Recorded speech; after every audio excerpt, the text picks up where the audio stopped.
Alright, I'm just doing a function test. I have a Savage 12 FV that I have dropped into an Oryx chassis. I haven't really done anything to it. I just torqued it properly. Got in a polymer EICS magazine.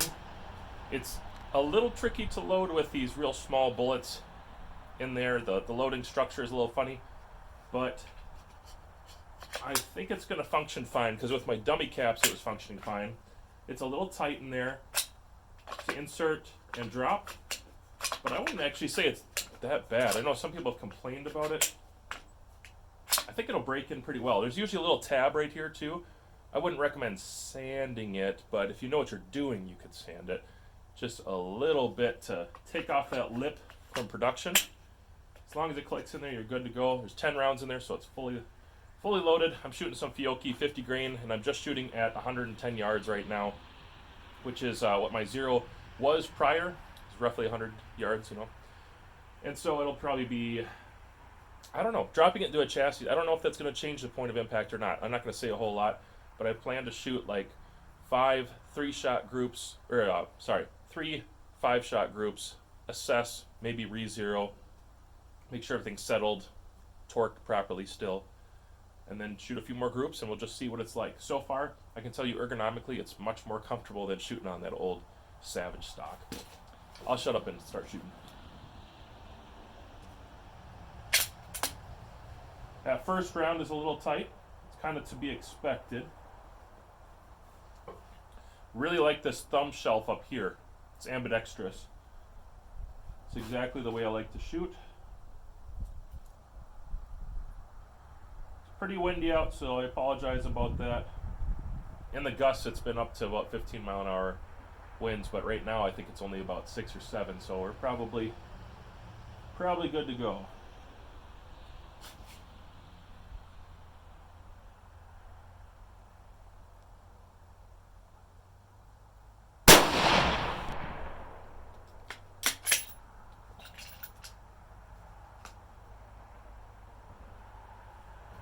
It's right in there.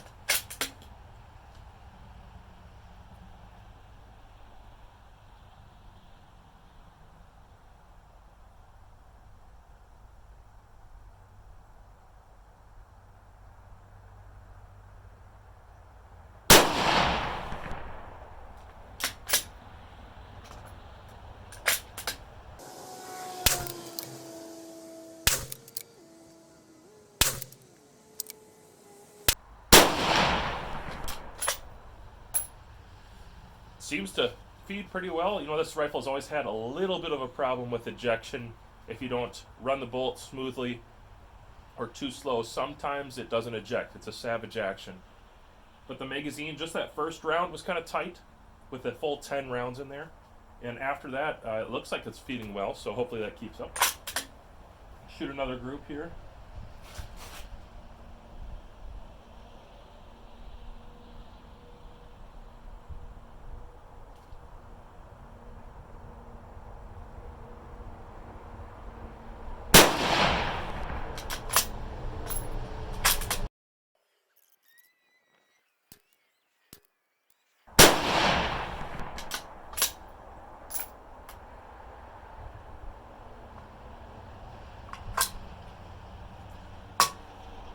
Functioned perfectly.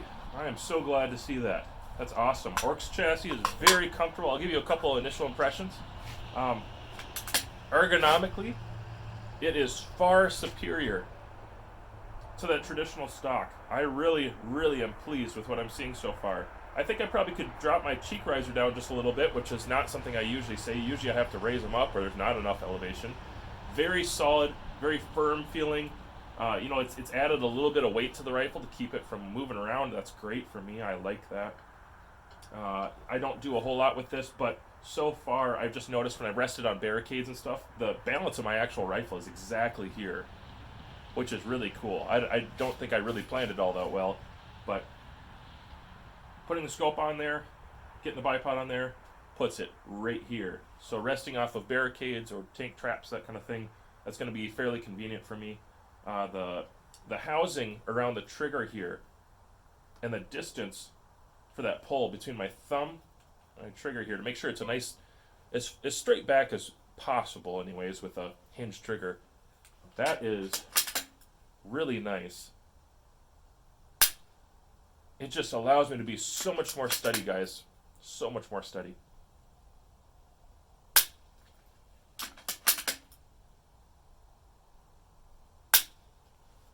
I really like that. You know, they probably could have accentuated it a little bit more. Probably would have cost a little more designing. I don't mind that at all. It's going to function perfectly, which is what I'm looking for. On the stock here, the fact that it doesn't have a bag rider on the bottom or any Picatinny to even add that, it's probably okay. It's working fine with this big rear bag here, as it is. I mean, let's see. So I got 1, 2, 3, roughly. It's roughly 3/8 to half-inch group for all my groups down there today from shooting, which is right in line with what the rifle was shooting before. But the thing I can promise you, and I'm very confident about this, is that it was twice as easy to achieve those groups. And I think it has to do with the ergonomics. I like a straight back, stock. The recoil impulse. There's not much with a 15-pound rifle. That's what it weighs right now. It's 15 pounds. There's not much with this little 223, but there is some. There's vibration. There's movement. This fully free-floated barrel allows for some of that cold air to get under there and cool the barrel off quickly. That's fantastic. The bipod is extremely tough. There's no flex in this thing, guys. No flex. It is very rigid. There's nothing down there that I would blame on the gun. I did have a thrower on my initial group, and I think that's actually because my legs of my target stand are sitting in like a drop-in post, so the wind moved it a little bit. I'm pretty confident that's what happened. I'm not going to blame that on anything here. It would either be me or the post. And so I love it. The pistol grip itself, I don't like this angle, but I like the swell just as a place to hold it and you're holding on to your gun. Maybe you're standing or something like that. I like it well enough. Probably change it out, but I think it looks fine.